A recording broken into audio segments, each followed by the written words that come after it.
Hi folks, today I'm going to be talking about feminine energy and feminine archetypes.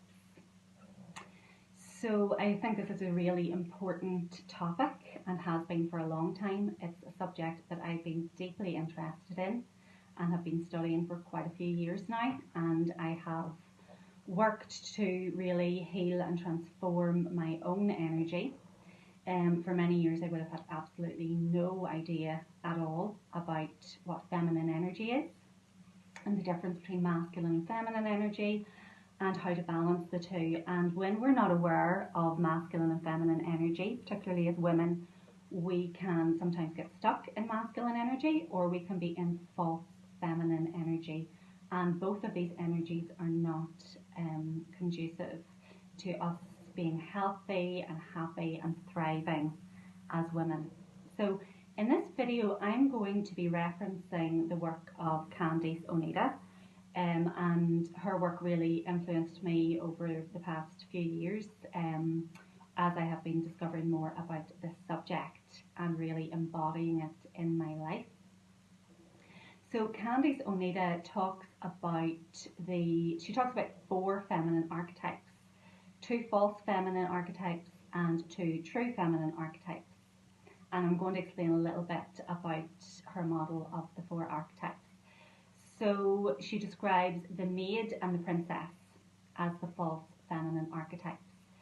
So the maid is someone who has very low self-esteem and spends their lives in servitude to others. The maid doesn't have a clear sense of who she is.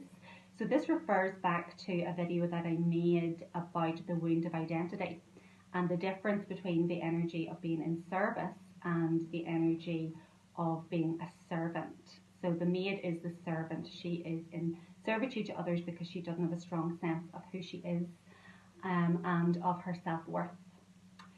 The princess is someone who doesn't have a sense of their personal power. So again, this connects in with the wound of identity because the princess archetype is somebody who feels cut off from their power, feels powerless, and they're overly dependent on the outside world to tell them who they are, who they should be, maybe celebrity culture and the likes, and they are overly dependent on other people to make things happen for themselves in the world. So both of these archetypes, the maid and the princess, if we think about how that relates to the chakra system, we can see that it relates to a blocked root chakra because a blocked root chakra puts you into victim consciousness. A blocked sacral chakra distorts your relationship with pleasure and self-worth. And a blocked solar plexus will affect your sense of personal power and confidence and your sense of identity. So that's really where this false feminine energy comes from. And of course, this has all come from societal conditioning and from the Abrahamic religions, which really have subjugated women and cut us off from our true feminine energy, which is very different and very powerful.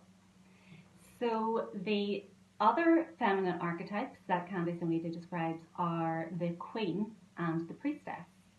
And I'm going to link this with two cards from the tarot, the high priestess and the empress. So let's talk about the queen first. So the queen is somebody who is in control of their lives. They're the queen of their domain. They are able to make things happen for themselves. They're in control of themselves and their own lives, not controlling others. So they have control over their own lives and their own energy, and they're connected with their sacral chakra, healthy sacral chakra, their connection to pleasure, and their connection to their solar plexus, which is their sense of personal power and confidence and sense of identity. And also the root chakra, a healthy root chakra is really the energy of the mother, self-sufficient and nurturing. So that's the queen energy, and I'm going to discuss how that relates to the empress energy in the tarot. And then the priestess is somebody who is very much connected to her intuition and to consciousness and spirituality and her energy and the cosmos at large. So the priestess understands her connection with spirit, and unlike the maid who is in servitude and playing the role of the servant, the priestess and the queen are both in service. So they're in service from a place of empowerment, of having something very valuable to offer their families, friends, communities, and the world at large. So I hope that makes it clear about those 4 feminine archetypes that I mentioned at the start. And I'm going to bring in the tarot here because I absolutely love the tarot. And these are 2 of the major arcana of the tarot. And just to explain that the major arcana relates to, there's 22 major arcana, and each of the major arcana relates to 22, there are 22, that these are archetypes that we have to master and embody on the road to self-actualization. So the arcana, the word arcana actually means mystery. So these are the mysteries of life and the mysteries of the spiritual path. So I picked out these 2 cards, these 2 keys of the major arcana, because they very much tie in with what I'm talking about here with these feminine archetypes and the true feminine energy. So if you just look at the High Priestess, and I'll explain a little bit of the symbolism in the card. So you can see that actually she's sitting between 2 pillars, and this relates to the tree of life from the Kabbalah. And it's the pillar of austerity and the pillar of compassion, and the High Priestess is sitting between these 2 pillars. So these are also thought of as the 2 pillars of Solomon's temple. So the word Solomon is actually a combination of Sol, sun, and moon, Mon, moon. So Sol being sun, being the masculine, and Mon being moon, being the feminine. So this is somebody who has a balance of the masculine and feminine energies, and also this compassion versus the austerity. So again, this, you could think of this as a combination of the mother and the father energy. It's a mixture between discipline and structure and flow and ease. You can see that there's the crescent moon here, and obviously the moon connects us with our psychic abilities and our emotions as well, and our subconscious mind. And you can see that her robe actually becomes a flowing river, and again we've got the element of water, and water relates to consciousness and emotions. So the High Priestess is really very deeply connected to the emotions and the psychic abilities and the mysteries of life and the subconscious mind. So that very much relates to the Priestess energy that I was speaking about earlier in the video. And then the Empress energy, which I absolutely adore. I feel so connected with the Empress energy, and I'll explain why that is.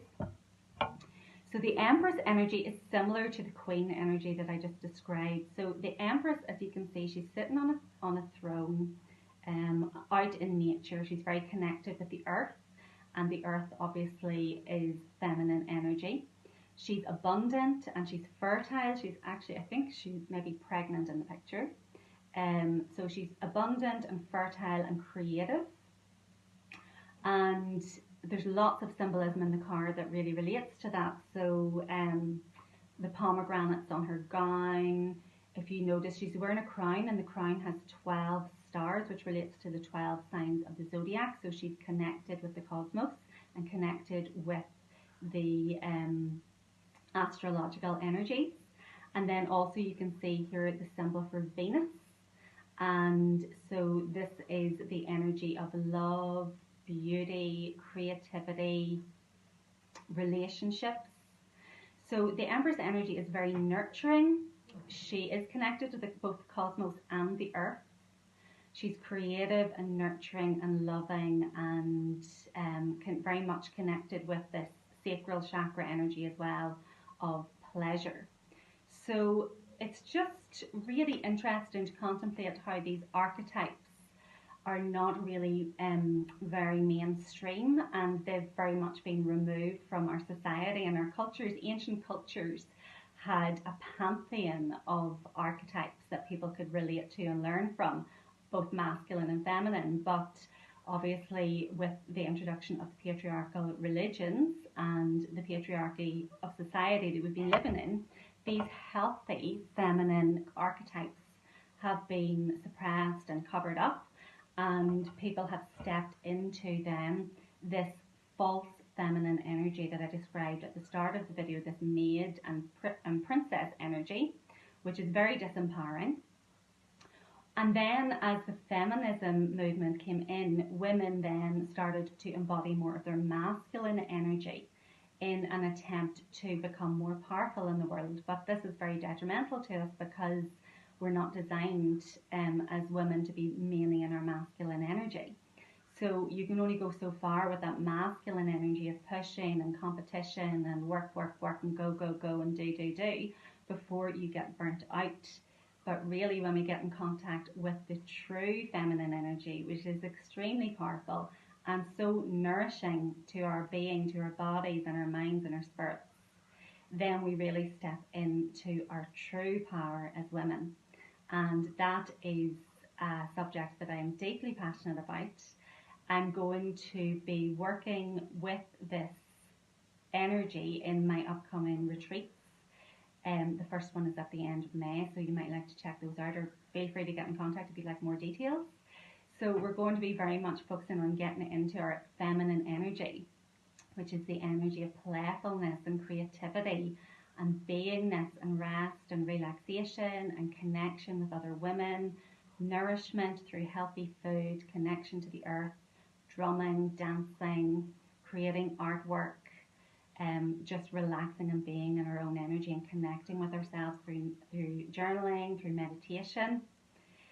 So that's what I'm going to be doing in my work with women over the next few months, over the summer. So I would really love to tell you more about the retreats. If you'd like to find out more, please do get in touch. And I hope this video has been interesting for you.